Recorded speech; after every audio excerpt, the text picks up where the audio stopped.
আমরা বিদেশ আইছি, উদ্দেশ্য হচ্ছে আমাদের টাকা ইনকাম করা। টাকা ইনকাম করতে এসে বন্ধুত্ব চলবে না। বন্ধুত্ব চলবে না সেটাও না, সব বন্ধু যে আপনার ভালো চাই সেটাও না। আপনার ভালো ইনকাম দেখতে পারবেন না, আপনি ভালো কিছু করছেন সেটা দেখতে পারবে না, হিংসামো করবে। তো আপনার উদ্দেশ্যটা হচ্ছে বিদেশে আসা, টাকা ইনকাম করা।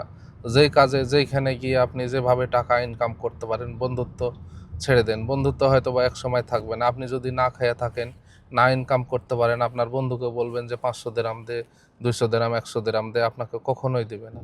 সব বন্ধুত্ব পরে, আগে ইনকাম। উদ্দেশ্যটাই আপনার ইনকাম করার জন্য আপনি এই প্রবাসে আছেন। সো আপনি যেইখানে থাকা ভালো ইনকাম করতে পারবেন সেখানে আমার মনে হয় যে চলে যাওয়াই উচিত।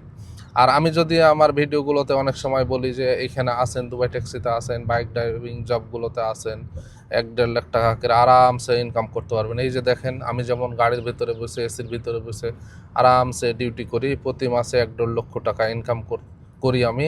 এই যে আমার নাম্বার, যারা হয়তো বা আসতে চান এই নাম্বারে যোগাযোগ করেন, আপনাদেরকে আমি নিয়ে আসবো এখানে। আপনারা আসার পরে 1-1.5 লক্ষ টাকা প্রতি মাসে আরামসে ইনকাম করতে পারবেন। এই ধরনের ভিডিওগুলো যদি আমি ভিডিও করে আপলোড করি তো অনেকেই যোগাযোগ করবে অথবা লাইক করবে, কমেন্ট করবে, কিন্তু আমি এগুলো বলি না। কারণ যে আমার কথা হচ্ছে যে মানুষ আমার দ্বারা একটু হলেও উপকৃত হোক, আর উপকৃত হোক দেখেই আমি সঠিক কথাগুলো বলি। ভালো যেগুলো সেগুলোকে ভালো বলি, যেগুলো খারাপ সেগুলোকে খারাপ বলি। আমার কথা যে এখানে আইসা মানুষ যেন বিপদে না পড়ে। দুবাই ট্যাক্সিতে আইসা যে সবাই সফল হয় আবার সবাই ব্যর্থ হয় সেটাও না। হয়তোবা বর্তমানে যে পরিস্থিতি চলছে, আমার মনে হয় যে শতকরা 10% মানুষ সফল আর 90% মানুষই ব্যর্থ। আসার পরে হয়তো বা ডিউটি চালু করে, বিশেষ করে দুবাই ট্যাক্সিতে 50% মানুষ এমনিতেই বাদ হয়ে যায়, ইনকাম ঠিকঠাক মতো করতে পারে না। ইনকাম ঠিকঠাক না করতে পারলে তো এখানে থাইকা লাভ নাই। তো এক একজন এক এক রকমের রাস্তা নিজ ইচ্ছায় খুঁজে লাই তখন। কারণ যে উদ্দেশ্যটাই হচ্ছে ইনকাম, আর এখানে এসে যদি ইনকামই না করতে পারি তাহলে তো এখানে থাইকা লাভ নাই। আর আসার সময় এজেন্টরা বিভিন্নভাবে বিভিন্ন কথা বলে, যে আমি যেভাবে বললাম যে আসেন 1-1.5 লাখ টাকা ইনকাম করতে পারবেন। এখন যে একটা কাজের অবস্থা, তাতে কোনোভাবেই সম্ভব না।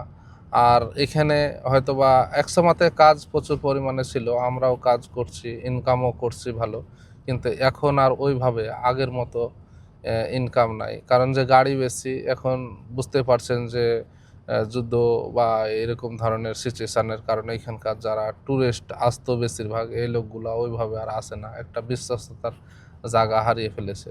আর এখন যেহেতু গরম, এ কারণেও কিছুটা কাজ কম, সব কিছু মিলিয়ে অন্যরকম একটা পরিস্থিতি।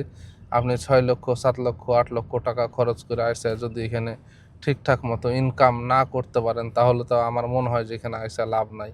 তো আপনারা যেখানে যান, আমার মনে হয় যেটা যে মাসিক বেতনে যদি আপনারা আসতে পারেন সবচাইতে ভালো হবে। আর ওই কমিশনের কাজে আইসে আপনি ঠিকঠাক মতো ইনকাম করতে পারবেন না, বেকার সময় নষ্ট হবে। তাই আপনারা যেখানে যান, যে কাজে যান না কেন, একটু ভেবে চিন্তে যাবেন। আমার মনে হয় যে হয়তো বা ভালো হবে।